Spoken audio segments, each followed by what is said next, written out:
بعض چیزیں سمبولک ہوتی ہیں. مطلب آپ یوکے کی مثال لیں, ٹرمپ امریکہ کا صدر ہے, بات وہ کر رہا ہوتا ہے صادق خان کی جو لندن کا میئر ہے. اب وہاں نہیں یہ ٹھنڈے پیٹوں لیا جاتا کہ ایک نوجوان, ایک امیگرینٹ, ایک مسلمان. تو اس کا جو امپیکٹ سمبولک ہوگا نا, اور خاص طور پہ جو ڈیموکریٹک پارٹی پہ, ان کو تو نیا بلڈ ملا ہے ڈیموکریٹک پارٹی کو. ان کو یہ اندازہ ہو رہا ہے کہ دیکھیں اس مقابلے میں اگر انہوں نے ٹرمپ کی پوری مشین کو شکست دی ہے تو اس کا مطلب یہ ہوا کہ آگے جو فیوچر میں اب 1 سال کے بعد پھر الیکشن آنا ہے اور وہ مڈ ٹرم الیکشن ہونا ہے. اب ڈیموکریٹس کے لیے تو ممدانی نے ایک امید پیدا کر دی ہے کہ اگر وہ میئرشپ ہرا سکتا ہے اور ٹرمپ کی اتنی مخالفت کے باوجود, تو میں یہ سمجھ رہا ہوں کہ یہ میئر کا الیکشن جو ڈیموکریٹس ہیں ان میں ایک نئی, جس کو کہتے ہیں روح پھونک دینا اور نئی جان ڈالتی ہے.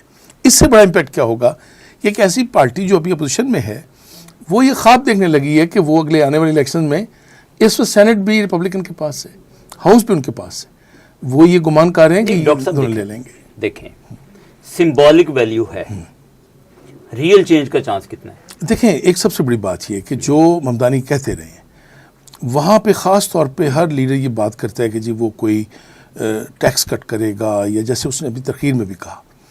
اب اس نے ظاہر ہے وہاں پہ جو میونسپلٹی کہہ لیں, یہ جو ایڈمنسٹریشن ہے, پھر وہاں پہ جو ورکرز ہیں, وہاں پہ جو لیبر کلاس ہے, خاص طور پہ وہ ایڈریس کرتا ہے. مثلا ایک ٹیکسی ڈرائیور کی بات کی, اس نے ایک ماں کا ذکر کیا. پھر اس نے کل ایک بڑی عجیب بات کی, اس نے کہا ٹرمپ دیکھو تمہاری جو آئیس ہے وہ ڈھونڈتی پھر رہی ہے نا امیگرینٹس کو, وہ نیو یارک میں بھی آئے گی, لیکن اب ہم سب کو لے کے جائے گی, کسی ایک کو نہیں. جو امیگرینٹ کمیونٹی ہے, میں کہتا ہوں ان کے حوالے سے جو ایک طرح کا میں لفظ استعمال کروں گا کریک ڈاؤن, اب ان کو یہ امید پیدا ہو گئی ہے کہ اگر ٹرمپ کسی کو پکڑ کے نکالنا چاہتا ہے نا تو نیو یارک چلے جائیں, بس ممدانی نہیں ہونے دے گا.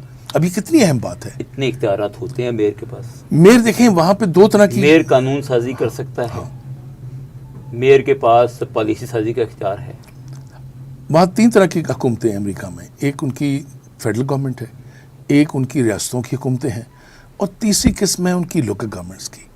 اور نیو یارک جیسے سٹی کا میئر ہونا, اس کے پاس جو میونسپل پاورز ہیں نا, جو اس نے اپنی اس جورسڈکشن میں استعمال کرنی ہے, وہ ایک ایگزیکٹو ہیڈ ہے پورا.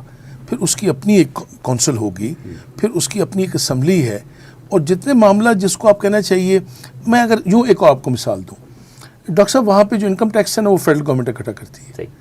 جو ایکسائز ہے نا, جس کو یہاں پہ سیلز ٹیکس کہتے ہیں, وہ ریاست اکٹھا کرتی ہے. جو پراپرٹی ٹیکس ہے نا وہ لوکل گورنمنٹ اکٹھا کرتی ہے.